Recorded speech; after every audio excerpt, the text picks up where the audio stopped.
Hello and welcome all. So today's topic is parallel and perpendicular lines, and in this vlog I would definitely cover question bag 2. So without wasting your time, let's get started. So first question is fill in the blanks, and A is the walls of a room are dash to the floor.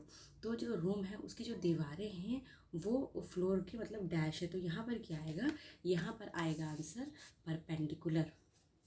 तो जो floor है और जो walls है room की वो एक दूसरे के क्या होती हैं, एक दूसरे के वो परपेंडिकुलर होती है. ठीक है. फिर इसका नेक्स्ट पार्ट है a lamp post is placed dash to the street. तो या इसका आंसर भी होगा perpendicular. Okay. Then third is a railway track is laid dash to the ground.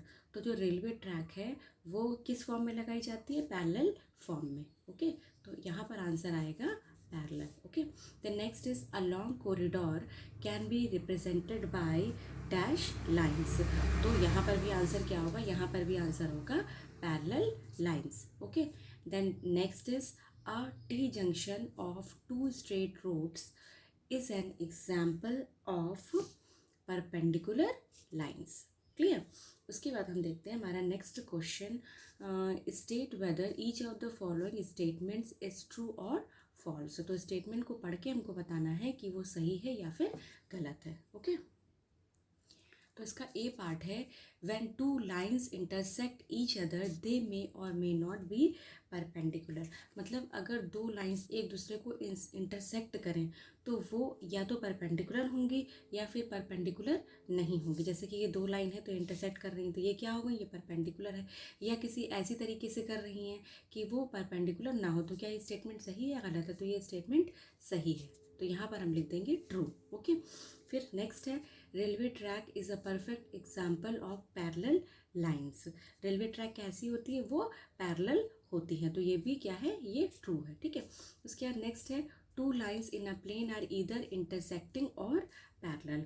तो जो दो लाइंस होंगी, ठीक है, वो या तो इंटरसेक्ट करेंगी, एक दूसरे से मिल जाएंगी, एक दूसरे को काटेंगी, या फिर एक दूसरे के पैरेलल होंगी. पैरेलल लाइंस वो होती हैं जो एक दूसरे से नहीं मिलती और जिनके बीच का जो डिस्टेंस होता है वो इक्वल होता है. तो ये स्टेटमेंट भी ट्रू है. ओके. उसके बाद नेक्स्ट क्वेश्चन है इन द एडजेस्टेंस फिगर नेम. ये काइट शेप की एक फिगर दी हुई है. ठीक है. तो इस फिगर को देख के हमको कुछ आंसर करने हैं. तो इसमें पहला पार्ट क्या है, the pairs of perpendicular line segments. तो इस फिगर में हमको देखकर ये बताना है कि परपेंडिकुलर लाइन सेगमेंट्स की पेयरिंग कहाँ कहाँ पर हो रही है. तो इसका आंसर होगा सी डी और A B. Okay. C D A B, ये वाली लाइन सी डी और ए बी ये एक दूसरे के क्या है, ये एक दूसरे के परपेंडिकुलर है. C D is perpendicular to A B. Okay. फिर सेकेंड पार्ट क्या है, the pairs of parallel line segments. या इस फिगर में हमको देख के बताना है कि कौन कौन सी लाइन सेगमेंट जो है वो पैरेलल है.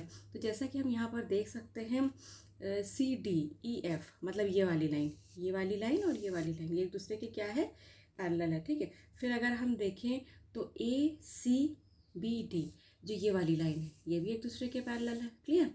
उसके बाद A D and B C या सी बी, मतलब ये वाली लाइन, ये भी एक दूसरे के क्या है, पैरेलल है. ठीक है. तो यहाँ पर मेरा ब्लॉग खत्म होता है. मैं उम्मीद करती हूँ कि आपको पसंद आया होगा.